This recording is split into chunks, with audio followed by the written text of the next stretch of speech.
When Instagram launched its Twitter alternative Threads on July 5th, new users were met with a message about future plans to join something called the fediverse. So, what is it?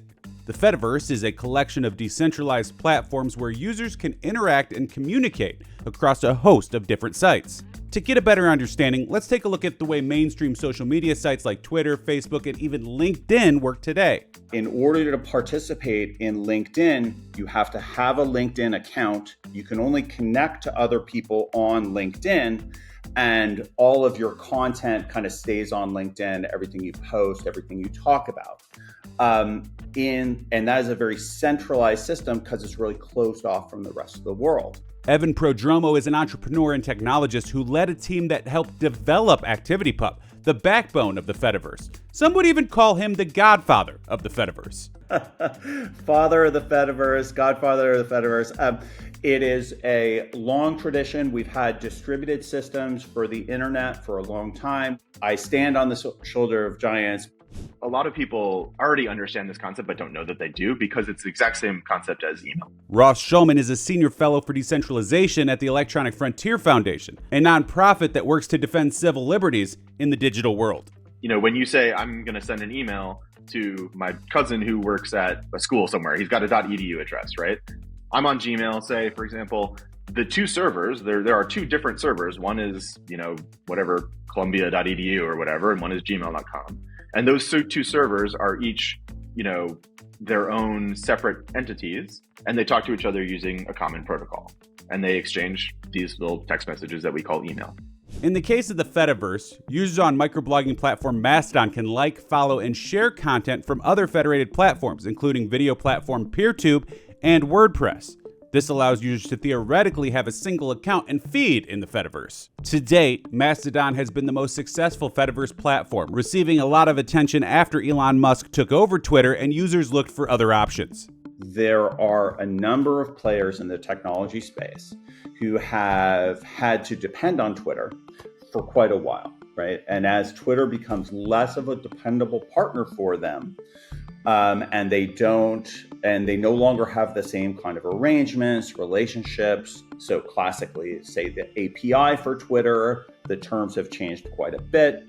There were mass layoffs, but one casualty of that was the trust and safety teams at Twitter, who by no means were getting it perfect, but at least were, invested in trying. And then after they left, there was just nothing. But I think largely it was this sort of movement from, hey, it's not perfect, but they're trying, to it doesn't even seem like they're trying anymore. That drove a lot of people away. While Mastodon may seem akin to Reddit, there's a big difference. Subreddits act somewhat independently, but are still hosted by Reddit and subject to its rules and changes in policy, something that has caused issues in recent months. But when it comes to federated sites like Mastodon, servers, known as instances, are completely independent and just use Mastodon code to operate.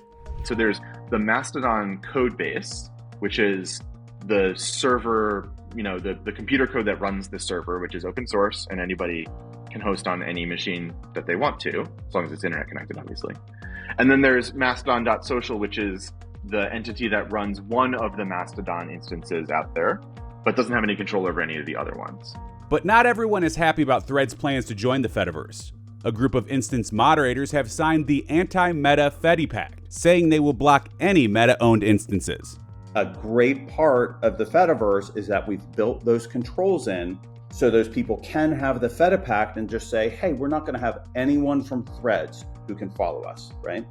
And it is an exercise of that control. And honestly, I applaud it. I don't share the same concerns, but I do like the fact that they can make that decision and stick with it. One of the downsides that jumps out, I think, most strikingly is that it makes moderation harder.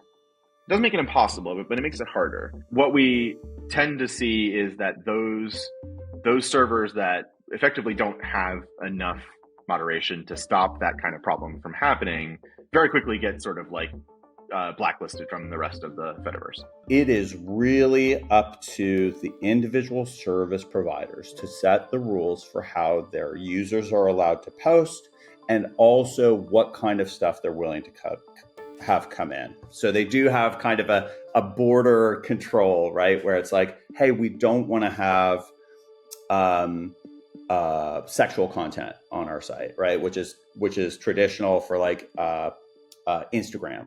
While the Fediverse may be about to go through a huge growth spurt, Ross and Evan see upside for those looking for this type of social media experience. The promise of the Fediverse for me is this dichotomy between being able to find a place, or a virtual place, where you like the atmosphere, and that can be for a million different reasons, right? If you do some innovation, if you build some cool new product, new search engine, new way of sharing video, audio, games, the sky is really the limit.